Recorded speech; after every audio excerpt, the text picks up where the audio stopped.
Gente, mais um dia, né? Eu sempre gosto de falar no ar que eu tenho grandes amigos, né? E a pessoa que está hoje aqui, a gente tem muita afinidade, nós temos grandes amigos em comum, né? E eu conheço essa pessoa tem pouco tempo, mas eu sei que ele é uma fera, né? E ele vai olhar para vocês, vai dizer o nome dele, tá? E depois que ele se apresentar, eu vou fazer a primeira pergunta para você, porque eu quero que vocês pensem, né? Ele tem cara do que ele faz, né? Mas eu quero perguntar para o público, né, tentar adivinhar, né? Então vamos lá, pode se apresentar para o nosso público? Ô Luiz Cláudio, Carlos, obrigado aí pelo convite. Meus amigos, meu nome é André Luiz, eu sou natural do Rio de Janeiro, completo esse ano 49 anos, desses 49, 40 dedicados às artes marciais.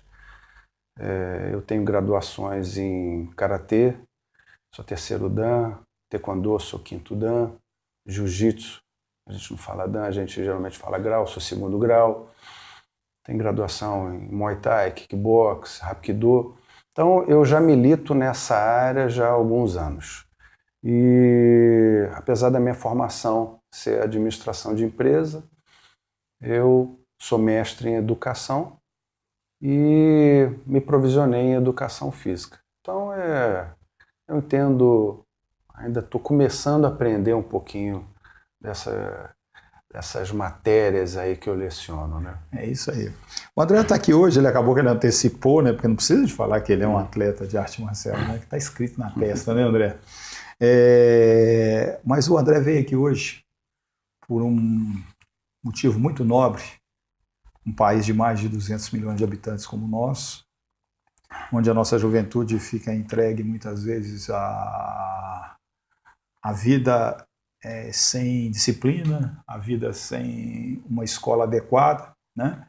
E principalmente por você ter essa formação tão ampla nas artes marciais, eu te convidei para você estar aqui, você aceitou. Nós vamos falar hoje dos aspectos pedagógicos das artes marciais, né, com o nosso público, né? Eu gostaria que os professores estivessem atentos, né? Os nossos políticos, né? As pessoas que definem a nossa escola, porque a gente sem pedagogia, a gente não consegue ser país, né? Então essa disciplina tão importante que cuida da nossa criança, que cuida das nossas crianças, que cuida da gente, né? Educando a gente com projetos didáticos, né? Incríveis, né? Eu sou uma pessoa que eu tive na minha formação as artes marciais com muita intensidade. Eu sou de uma família também que a gente militou nesse campo. Eu tenho irmão até hoje que pratica arte marcial. Meu sobrinho está praticando já, né? E eu fico perplexo quando eu penso, né, que em mais de 850 municípios de Minas Gerais, né, nós não temos as artes marciais como matéria, como disciplina, né, do ano letivo, né? Então, eu sei que é um desânimo muitas vezes falar desse assunto, a gente toma tanta cacetada, né, a gente é incompreendido. Geralmente os nossos políticos, os nossos professores não foram praticantes de arte, não foram praticantes de arte marcial, né? Então muitas vezes faltam para eles. Então eu estou te apresentando aqui no ar, né, no nosso programa, né, como essa pessoa, como esse consultor, e eu queria que você falasse com a gente o que te toca quando se fala dos aspectos pedagógicos das artes marciais na educação da nossa juventude, e não só da nossa juventude, da nossa criança, do nosso homem de meia idade e dos velhos, por que não terceira idade praticar, quarta idade praticar arte marcial, né? Ah, como é que é isso para você, André? Esse é um tema, é uma preocupação para nós educadores, deveria ser para todos os governantes, os políticos, as pessoas que deveriam olhar por nós no nosso país. Eu comecei, falei que eu comecei há 40 anos, eu tinha 9 anos de idade. Quem me convidou a fazer arte marcial pela primeira vez foi um professor de educação física. Eu estudava na Escola de Educação Física do Exército, numa escola municipal, E Isso no Rio de Janeiro. No Rio de Janeiro. E esse professor de educação física, um excelente professor de educação física, um homem íntegro, professor Sérgio Zacarro, ele, olhando aquela meninada, jogando bola, na aula de educação física, naquela época ainda não tinha ainda um plano didático para a aula de educação física, principalmente em escolas públicas, né? E ele via que eu tinha 9 anos de idade, mas colégio público, pessoas de baixa renda tinham meninos de 11, 12, 13, 14, 15 anos na minha turma. E ele começou a perceber que a meninada já estava puxando um fuminho, levava as menininhas para o canto, ou seja, ele já, se não tivesse um direcionamento, eles iam desvirtuar. E aí ele, me vendo um pouco mais disciplinado que os demais, ele chegou e falou assim: ô André Luiz, você não se interessaria em fazer judô? Foi o primeiro convite. É bem verdade que eu não fui ao judô, eu fui ao karatê. Porque quando eu fui à academia dele, estava tendo aula de karatê, eu falei, será que eu não podia fazer karatê? E não era ele que dava aula de karatê, era outra pessoa. Mas ele, muito bacana, ele falou, não, pode fazer o karatê. Ele deu praticamente uma bolsa integral. E eu entrei nessa ciranda das artes marciais.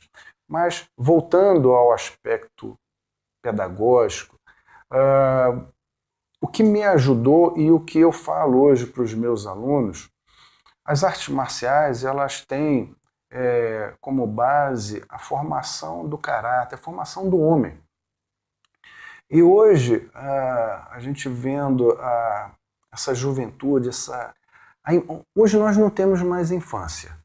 Com certeza. Não temos muitas vezes nem lugar para brincar, né? Correr.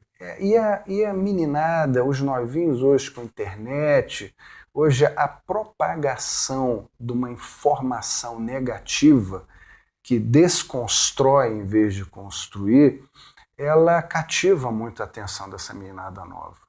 E com a ausência dos pais, ou seja, os pais antigamente, na minha época, a minha mãe não trabalhava para ficar tomando conta. Ela era levar para a escola, buscar da escola, fazer dever de casa, preparar comida, só faltava dar comida na boca. Hoje, infelizmente, as mães precisam trabalhar, os pais se separam também, brigam em casa, então a meninada fica à revelia.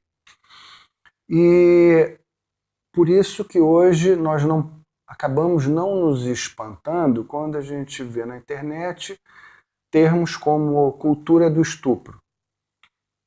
E hoje todo mundo acha normal, hoje uma menina é violada, ela com 16 anos é colocada na rede, ela é replicada essa informação, ou seja, é propagada uma informação negativa. Então, eu sempre reforço com os pais que um investimento numa academia de artes marciais faz com que o seu filho saia um pouco dessa ciranda do terror. A criança muito tempo na rua, sem alguém que esteja doutrinando-a, um traficante faz amizade, um cafetão, no caso da menininha, faz amizade. Ninguém... São muitos descaminhos, né? Ninguém é ingênuo. As meninas hoje, os meninas e meninos fazem sexo com 12 anos. No norte do país, infelizmente, tem meninas que com essa idade já se prostituem. A família faz dela fonte de renda. Então, quando essa criança ela vai para uma escola de artes marciais, ela aprende primeiro disciplina. A disciplina é a base de tudo. Você não consegue estudar direito sem disciplina. Você não presta atenção na aula sem disciplina. Você não respeita os mais velhos se você não tiver a base de disciplina. E começa com a hierarquia. Ou seja, existe um professor, um sensei, um shihan, um mestre, e essa pessoa ela tem que ser reverenciada, ela tem que ser respeitada, e ele vai conduzir, naquele curto espaço de tempo, uma parte da formação. Ou seja, é um favor que esse professor faz para o pai e a mãe, que às vezes eles não têm tempo e não tem, hoje eu falo, não tem pulso, porque tem hoje pai e mãe que tem medo do filho. Então, Luiz Carlos, eu falo que deveria isso estar incluído no currículo das escolas públicas, particulares, porque a gente também falar que só as classes menos privilegiadas são dali que saem os marginais. Não. Isso é um grande engano, né? Isso até é covarde, entendeu? Isso é até, eu estaria sendo cruel com uma classe que já é sofrida. Tem muita gente classe média e até alta cometendo delitos e os nossos políticos estão lá, infelizmente, essa gana por poder, por riqueza, concentração de riqueza, de capital. Então, eu falo que a base, isso deveria estar no currículo da primeira escola. Primário, que agora a gente fala ensino fundamental. E para que a criança comece a entender o que é disciplina, o que é respeito. Porque sem o respeito a gente não consegue passar nada adiante para essa criança. É interessante o que você está trazendo, né? E no momento que você falava, eu sou de uma família de situação muito boa, a gente sempre teve de tudo, né? E o meu professor de judô, tá lá nos idos, né? Na academia do professor Antônio Alves, ele percebeu que eu estava mal alimentado. Olha só para você ver. Nós mexíamos com comércio, tínhamos mercearia. Papai levava a caixa de maçã para casa, aquelas coisas todas, e eu estava mal alimentado. E ele conversou comigo, eu cheguei em casa, conversei com o papai, com a mamãe, nós preparamos um regime alimentar que isso virou gozação aqui em casa na época, porque eu fazia tudo que o Duval tinha mandado eu fazer do ponto de vista de alimentação, né? Então hoje você vê o jovem, além dele não alimentar, ele não dorme, não respira direito, né? Ele fica na balada, né? Então você imagina como é que está o nosso jovem, né? E eu queria deixar claro aqui para o nosso público, primeiro que nós não estamos sendo piegas, né? Primeira coisa, né? Eu sou uma pessoa muito preparada nessa área da educação. O André já começou, já desci as credenciais dele aqui, né? Um país como o nosso, que a gente perde uma criança, 18 anos de idade, um jovem de 18 anos de idade, ou do sexo masculino ou feminino, demente, usando crack, né? Nós temos que rever isso, né? Então eu queria que você falasse um pouquinho de disciplina sobre o ponto de vista das artes marciais para o nosso público, porque a gente, quando fala disciplina, existe uma parte da nossa população que não entende muito bem esse termo, né? Martin Claret até fala que disciplina é fazer o que tem que ser feito, né? Eu gosto muito dessa definição dele, né? Então eu queria que você mostrasse para o nosso público, sob o ponto de vista pedagógico e da arte marcial, como você até já falou um pouco, né? Como que a gente vai tocar esse aluno, né? Não é aluno, né? Porque aluno é sem luz, né? Esse discípulo, esse aprendiz, né? Nesse aspecto, você falou da hierarquia, eu queria que você falasse mais um pouquinho disso para o nosso público. Ok. Meus caros, você sabe que as coisas mudaram muito da nossa época para hoje. Com certeza. Até no aspecto legal, hoje nós, em determinados pontos, nós perdemos. Hoje existe o assédio moral, o professor, ele, principalmente da rede particular, os alunos eles já vêm para a sala de aula falando: você é meu funcionário, porque quem paga o seu salário sou eu. Então, uma inversão total de valores, né? Um constrangimento barato, né? Nossa, e alguns pais deseducadores falam: você não vai levar desaforo para casa, ou se você não gostar do que o professor falou, pode peitar, papai aqui segura o seu barulho. Então, hoje, as coisas são diferentes da nossa época. Antigamente, qual que realmente é o papel educador do professor de artes marciais? Ele tem que impor disciplina. É muito difícil uma criança chegar num dojo e ela já está preparada, ela já saber como se posicionar, momento de fazer reverência, momento de pedir para ir ao banheiro. E se pode pedir.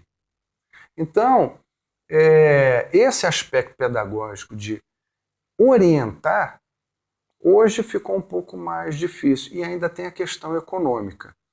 Se o professor apertar demais, a criança reclama em casa e o pai tira ele da escola de artes marciais. E aí ele fica, o professor, o dono da academia, fica sem aquela matrícula.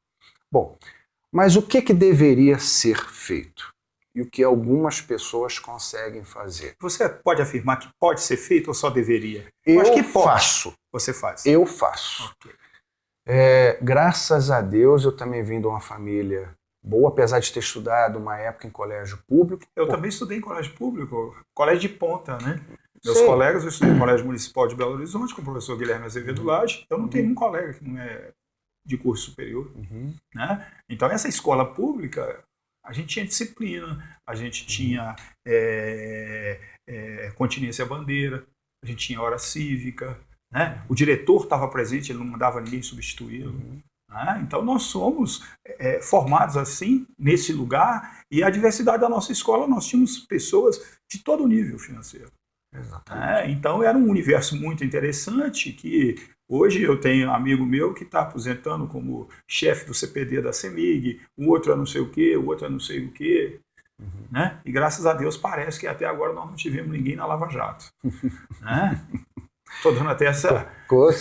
Né? Na nossa época de CPOR, 28 alunos da minha escola, Colégio Municipal de Belo Horizonte, foram os meus colegas no CPOR, uma tropa de elite escolhida a dedo. Né? Então, assim, eu não estou falando de exército aqui não, porque as pessoas gostam de desqualificar. Né? Exatamente. Tá? Eu estou falando de médicos, tá? É de chefe de grandes hospitais, é de grandes profissionais da engenharia, é de grandes profissionais do direito, é de grandes profissionais. Né? E a gente não tem visto isso na escola. E é bom você estar tocando nesse ponto, eu queria que você seguisse daí, porque eu estou querendo dizer para o nosso público, nós estamos batendo uma cangalha que nós vamos ter que bater muito, porque o Brasil pode ficar inviável, né? Do ponto de vista social. Com certeza. Né? E aí? Mas aproveitando até essa sua parte aí, quando eu mudei de bairro quando eu era mais novo, e aí meu pai não conseguiu me matricular num colégio particular e eu fui para uma escola pública. Mas naquela época não era ruim, não. Não fazendo apologia a regime militar, porque isso é muito complicado hoje em dia, mas na minha escola, tinha hora para chegar, não tinha esse negócio que hoje você chega a hora que você quer. Tinha hora para chegar, tinha um sino que era quase um toque de caserna, todos formavam para o hasteamento da bandeira. É muito diferente de hoje em dia. É muito interessante, né? Muito diferente. Aí vão falar, tá falando que regime militar. Não, na realidade eu tinha disciplina. Nós tínhamos disciplina para entrar no refeitório. Você entrava na sua escola se você chegasse atrasado? Não entrava. Não voltávamos. Não entrava. Teve uma época que se você não pegasse o hasteamento da bandeira, você ia à sala da direção, se justificava, ia uma notificação na sua caderneta para o pai e o pai tinha que assinar. Mas isso era uma vez, duas no máximo, hoje é toda hora. Então, isso era parte da disciplina que nós tínhamos no passado e hoje não temos. Voltando para a sala de artes marciais,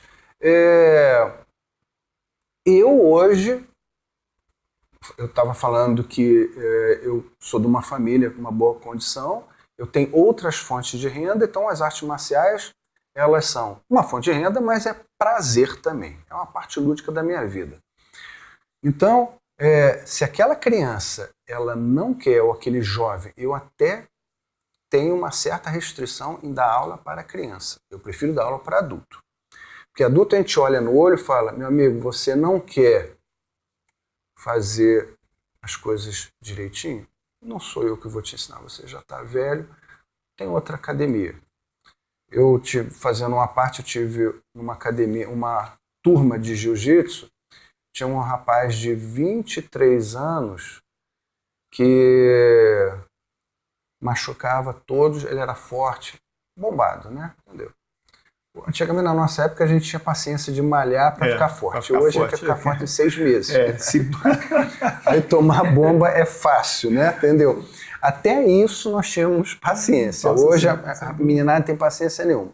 Então ele era forte, ele queria ir para academia para machucar. No jiu-jitsu a gente chama para amassar, rapaziada. Eu falei, não faz isso com seus colegas, você precisa deles para você treinar. E eu comecei a treinar com ele para ele não machucar os alunos. Mas só que eu tenho quase 50 anos, é menos da metade da minha idade, mas tem uns 2 anos. Um dia ele treinando comigo, ele puxou, passando a minha guarda, ele puxou tão forte o meu joelho, e eu estava fazendo corpo leve, que eu tive um estiramento na virilha. Eu gritei, pedi para ele parar, porque a dor foi grande. Ele não parou, foi passando, botou o joelho na virilha. Eu tive que dar um soco no meu aluno. Agora, que bom que era maior de idade. Se fosse criança... Nossa, que problemaço. Nossa, porque eu tinha pedido para ele parar, ele não quis pagar. Ele falou, eu vou passar o meu professor, eu vou passar o faixa preta, mas não sei o quê. Eu levantei, chamei-o para fora, falei, você acabou de pagar a mensalidade, pode passar ali na recepção, eu vou te devolver o dinheiro, a partir de amanhã você não vem. Porque você não só machuca todos os seus colegas, até eu que sou seu professor, você faz questão de machucar. Eu pedi para você parar e você não parou. Eu tive, não foi um bem soco, foi um soco-tapa, tipo assim, por favor, pare, porque você já me machucou, e ele não parava. Então, vem daquela cultura do eu posso tudo. Enquanto eu não falar, eu venci, eu consegui, eu me dei bem, eu não paro. Então, as minhas turmas de criança, claro que eu tenho que ter muito... Para dar aula para criança, você tem que andar em ovos. Sim. Até porque os pais estão lá, alguns estão lá esperando algum problema para criar caso. Tem gente que já sai de casa para criar caso. E alguns são esquentados por natureza e você não tem como contornar, faz parte da índole da pessoa. Criação também. Também. Veio, começou torto, não endireitou e agora vai morrer torto.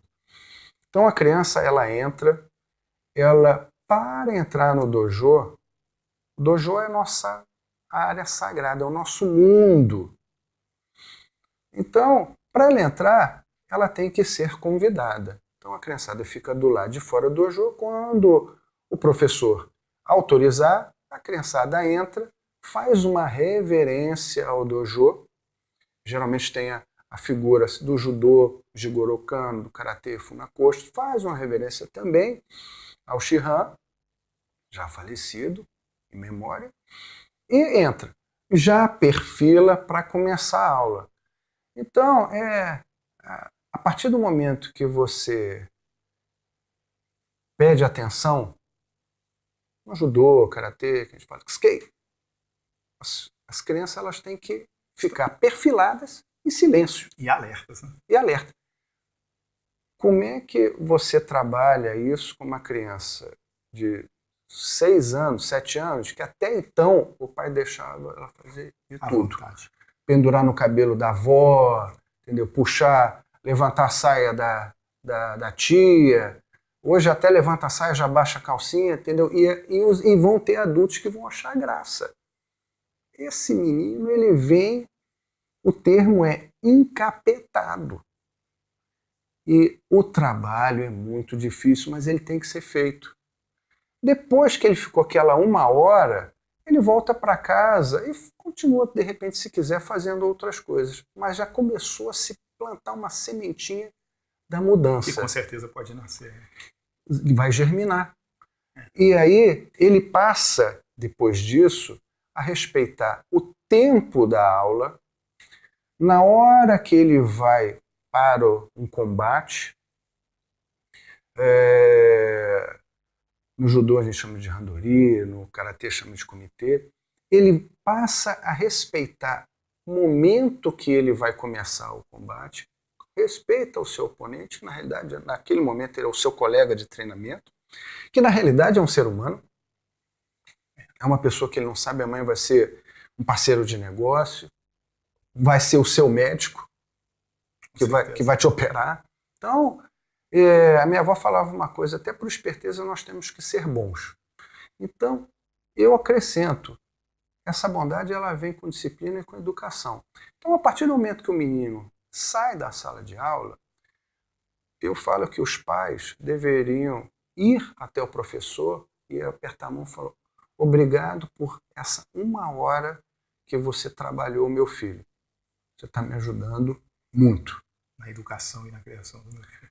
Mas, infelizmente, não é isso que acontece.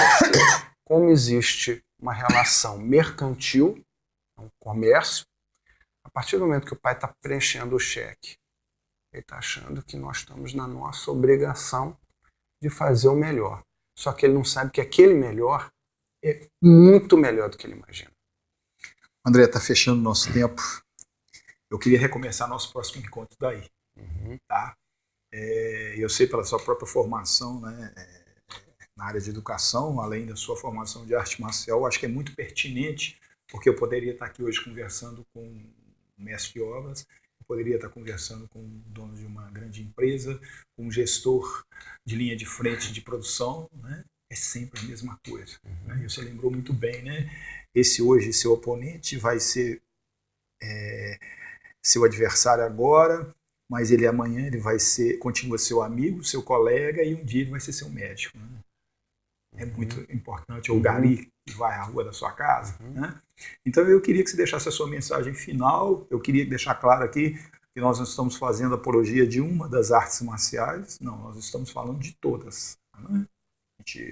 O André poderia elencar aqui artes marciais totalmente instituídas no Brasil, no mínimo 10. Né? Tá? Então nós não estamos fazendo essa apologia, não estamos querendo virar a roda e fabricar a roda outra vez. Nós estamos falando de uma coisa que é milenar, que é a formação do ser humano, né? E a disciplina, né? É algo fundamental. Então eu queria que você deixasse a sua mensagem final e já vou deixar com você, na hora que a gente terminar aqui, já agendado um próximo encontro nosso para a gente partir daí desse lugar, né? Dessa criança que chega excitada na escola, que chega sem lugar para brincar, chega, né? E ali ela começa a se plantar nela, né? Naquele dojo, né? Uma sementinha. Né? Deixa a sua mensagem final para o nosso público. A minha mensagem final vai ser mais um alerta. Eu estaria me iludindo a quem está nos assistindo, que a partir do momento que uma pessoa amarra uma faixa preta na cintura, hoje, infelizmente, existe até um comércio, ela não virou uma pessoa excepcional, olhando pelo lado bom. Então, meu alerta é para todos os pais, principalmente as crianças, quando ele for procurar uma academia, uma escola de artes marciais, ele perceba nesse professor, nesse educador, que na realidade quando é com criança ele está fazendo o papel de educador, se ele realmente vai ser uma referência positiva. Porque, infelizmente, novamente falando, nas artes marciais existem professores truculentos, professores que não vão passar a essência da arte marcial. Eles são pessoas competitivas, orgulhosas, vaidosas e se preocupam só com campeonato, medalha, status, aparecer na mídia, custe o que custar. Não estou falando que eu sou melhor do que ninguém, os que estão próximos a mim também são melhores. Mas vamos saber separar o joio do trigo. Joio do trigo, com certeza. Se é para ter uma boa formação para o seu filho, que a figura do professor seja um destaque, um exemplo positivo que venha construir um caráter condizente com o que o nosso país está precisando para ele poder evoluir. Muito obrigado pela sua atenção, viu, meu querido? Eu que agradeço a sua atenção aí, a atenção de vocês aí. Um abraço para os nossos amigos em comum, né? O Wilton, né? O Teixeira, todos os outros. Agradecer a presença do Marcelo. Obrigado, aqui Marcelo. Hoje. Agradecer a presença do Fabiano na nossa vida. E um beijo para todos. Obrigado.